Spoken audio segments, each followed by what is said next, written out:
That's a banging tune. Where did you record it, Sarah? Well, I recorded it at my studio in Bristol, although a lot of it was written in Greece, in Corfu, and inspired by the beautiful waterfalls and the spiritual nature of Corfu. All the nature there's stunning. It's just brilliant. And when was it written?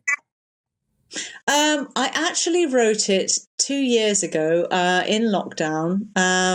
Well, actually, it started before that. I had an idea for it before that in Greece, before we were allowed to go away. And then since then, I've I've re-recorded the song with Eimear because we had this idea that we would like to extend it, remix it.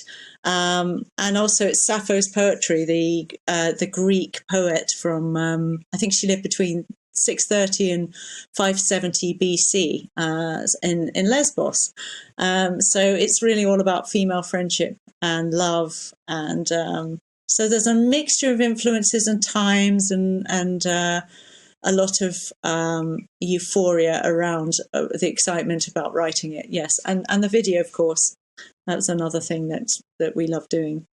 Yeah. Where did you shoot the video, Sarah?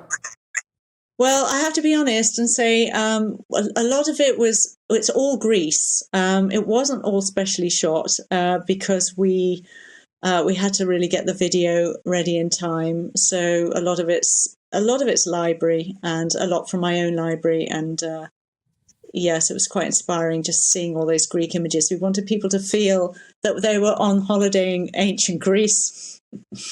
Well, listen, it's mesmeric. The pictures are mesmeric, as is the music. And we've been playing it over and over again in our rather boisterous newsroom. And everyone loves it, especially your voice, Eimear. Oh, thank you so much. Oh, that is lovely to hear. I've been trying to sing along, but I've lost my falsetto.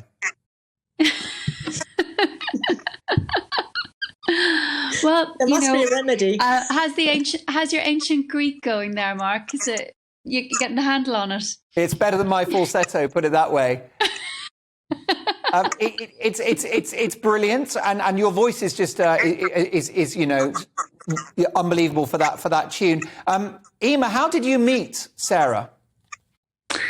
Oh, well, Sarah and I actually were both published by Sir George Martin. Wow. And I was introduced because of that relationship. He felt that we would have a connection and a synergy, and we did. From the very first time that he put us together, I came to Bristol from, at the time I was living in Dublin, and popped over. And Sarah and I, we clicked creatively immediately, but also we became really, really close friends, like soul sisters from the first moment. So we just get each other, and so it's become a really, really essential, important friendship to both of us in our lives, creatively and many other ways. So Sir George Martin, the legendary Beatles producer, worked his magic once again. I mean, can you tell me, Yes. Eimear, about what it was like being guided by that man and just knowing him? It was an incredible honour, really, to have spent any time in his company. And the most beautiful thing was that I got once to sing when he conducted me in Dublin with the full orchestra. I sang his beautiful arrangement of "For No One" while he conducted us. That was just really wonderful. And Sarah actually spent a lot of time in studio working with them, and they worked especially well on the really big hit album that Hayley Westerner had, Pure. That was your big collaboration, wasn't it, Sarah? Yes, it was a big one, and also Cantamus, which is a beautiful girls' choir, and it was great working with him. He had this really wicked sense of humour, and he'd have these kind of quieter sides that I would hear, and he was amazing. He just had this very witty and very direct manner. He wasn't afraid to call a spade a spade. You know, it didn't matter who it was, whether it was Paul McCartney or whoever. He would just say what he thought about it without any shame.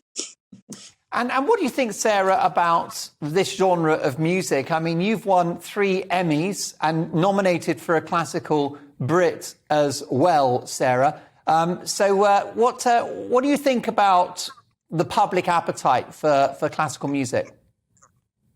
Well, I think that there's a market out there for something that's sort of in between. I think there is a market for it because it also verges on this cinematic movie type. Movie-esque music, which I think everybody loves.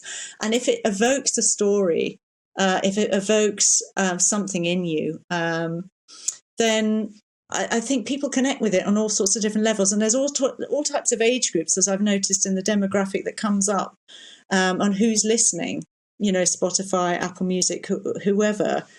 So it seems to appeal to a wide range. And I think it's really an untapped genre. So I'm hoping that this is something that will spread out to more people over time.